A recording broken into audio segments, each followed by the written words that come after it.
একটা কোটিপতির মেয়ে, এক মার এক মেয়ে, কোটিপতির মেয়ে।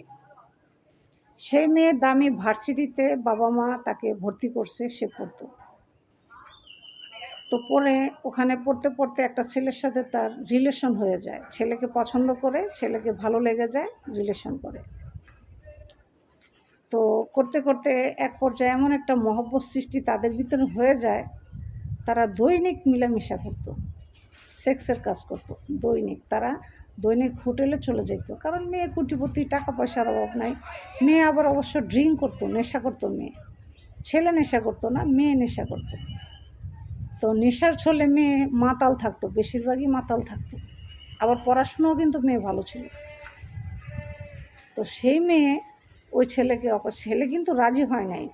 ছেলে রাজি হয় নাই যে না, আমি তোমার সাথে মিলামিশা করব না, আমি তোমাকে মন থেকে ভালোবাসি, আমি আমার বাবা মাকে পাঠাবো, আমার বাবা মা তোমার বাবা মার সাথে কথা বলবে, বিয়ের সরাসরি আমরা বিয়ে করব। কিন্তু মেয়ের কথা হচ্ছে মেয়ে বিয়ে করবে না, মেয়ে পড়াশোনা করবে, আর ওই যে ড্রাগস মাস নেয়, ড্রিঙ্ক করে, এগুলো খাবে মেয়ে। এটা হচ্ছে মেয়ের কথা। তো সে মেয়ে কী করছে, ছলে বলে কৌশলে ছেলের সাথে দীর্ঘদিন এরকম মিলামিশা করতো, আর দামি দামি হোটেলে নিয়ে যেত। নিয়ে যাইয়া আপনার ওই ছেলের সাথে সেক্স করতো, হোটেলে নিয়ে যেত, নিয়ে সেক্স করতো, মিলামিশা করতো। এক পর্যায়ে কী হয়, মেয়ে গর্ভবতী হয়ে যায়।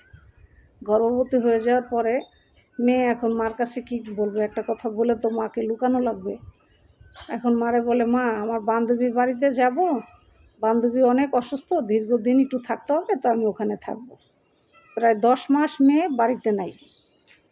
না থাকার কারণে সে অতটুকু আর খেয়াল নাই যে বাচ্চা যেহেতু কনসেপ্ট করছে 40 দিন বা 3 মাস হলে বাচ্চা নষ্ট করা যায়, বা 2.5 মাস হলে নষ্ট করা যায়, বা 40 দিনের ভিতরে করা যায়। বিশেষ করে 40 দিনের ভিতরে বেবি নষ্ট করা যায়, এতে গুনাহ হয় না। কিন্তু মেয়ে তো মাতাল, এর তো সঠিক জ্ঞান নাই।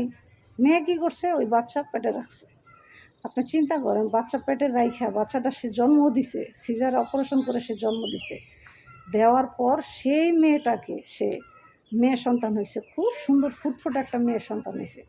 সেই সন্তানটাকে সে কী করছে আপনি জানেন, লবণ খাওয়াইয়া মাইরা, ছোট্ট 1 দিনের বাচ্চা হইছে মাত্র, লবণ খাওয়াইয়া মাইরা এই বাচ্চাকে সে ডাস্টবিনে ফালাইয়া দিয়া, তারপরে সে নার্সেরা অনেকগুলো টাকা দিছে, ডাস্টবিনে ফালাই দিয়েছে।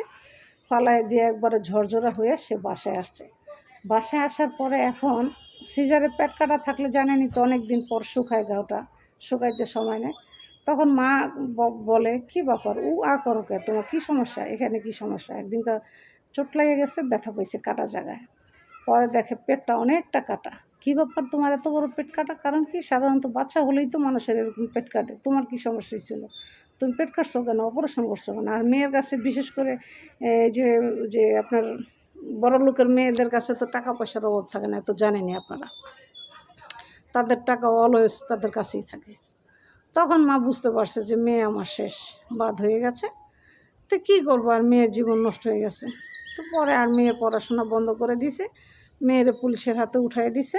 কারণ মেয়েরা যদি পুলিশের হাতে দিয়ে না দিত, তাহলে মেয়েটার জীবনই নষ্ট হয়ে যেত। কারণ মেয়েটা ড্রাগস নেয়, মদ খায়, নেশা করে, বুঝে নিত। আর মা চাচ্ছে দেখি পুলিশের হাতে দিয়ে 6 মাস জেলখানায় থাকলে মেয়েটা যদি আমার ভালো হয়, একটাই মেয়ে, বুঝে নিত।